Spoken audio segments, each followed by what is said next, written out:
दोस्तों ये है इंडियन कोबरा। और इंडियन कोबरा आपने बहुत सारे प्लेटफॉर्म्स पे या रियल लाइफ में भी या सपेरों के पास ज़रूर देखा होगा। ये भारत का सबसे आइकॉनिक सांप है। जहरीले सांपों की अगर बात की जाए तो सबसे आम सांप है और इसकी बाइट भी ज़्यादातर लोगों को होती रहती है भारत में। और जो किसी सांप को नहीं पहचानता वो इस सांप को ज़रूर पहचानता है। सबसे कॉमन सांप होने के बावजूद इस सांप से जुड़े कई सारे मिथ हैं जो कुछ तो टीवी ने क्रिएट किए हैं, कुछ सपेरों ने क्रिएट किए हैं और कुछ सो कॉल्ड स्नेक सेवर जो अपने आप को कहते हैं उन्होंने भी क्रिएट किया हुआ है।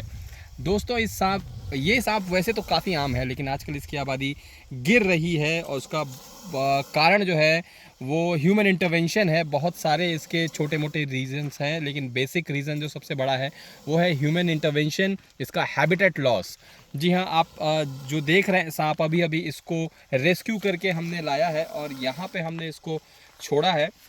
बात की जाएगा इसके जहर की तो दोस्तों इलाके के हिसाब से इसके जहर में थोड़े से बदलाव आते हैं। कहीं कहीं पे न्यूरोटॉक्सिक कंपोनेंट जो है वो ज़्यादा मात्रा में होते हैं, लेकिन कहीं कहीं पे साइटोटॉक्सिक असर जो है इसके जहर का वो ज़्यादा और पहले दिखता है।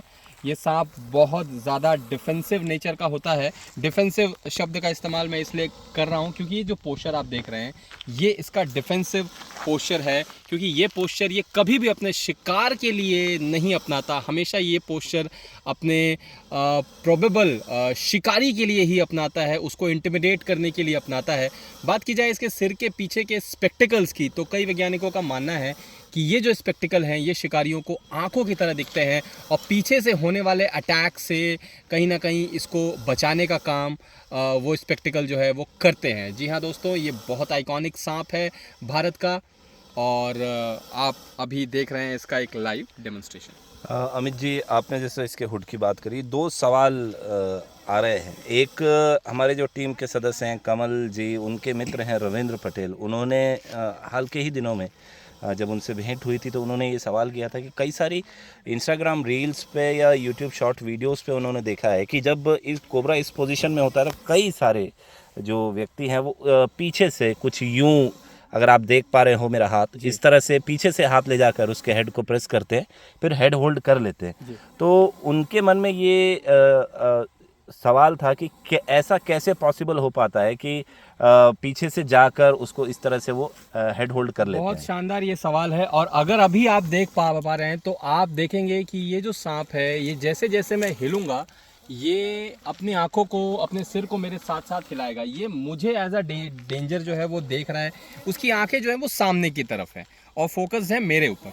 अगर इसकी आंखों के एंगल के ऊपर से कोई चीज़ उसके हुड के पीछे चली जाए तो उसको देखने में ये जो है ये सक्षम नहीं है और ये इतना ज़्यादा ध्यान, इतना ज़्यादा फोकस खतरे पे लगा के रखता है कि वो जो टच है वो उसको जो है महसूस नहीं, फील कर पाता है, लेकिन उस पर बहुत ज़्यादा ध्यान नहीं जा पाता। ये वैसा ही प्रोसेस है जैसे आप कोई काम बिल्कुल तल्लीन होके कर रहे हैं और आपके आसपास क्या हो रहा है इसकी खबर कई बार आपको नहीं लग पाती। सेम प्रोसेस इनके साथ होता है।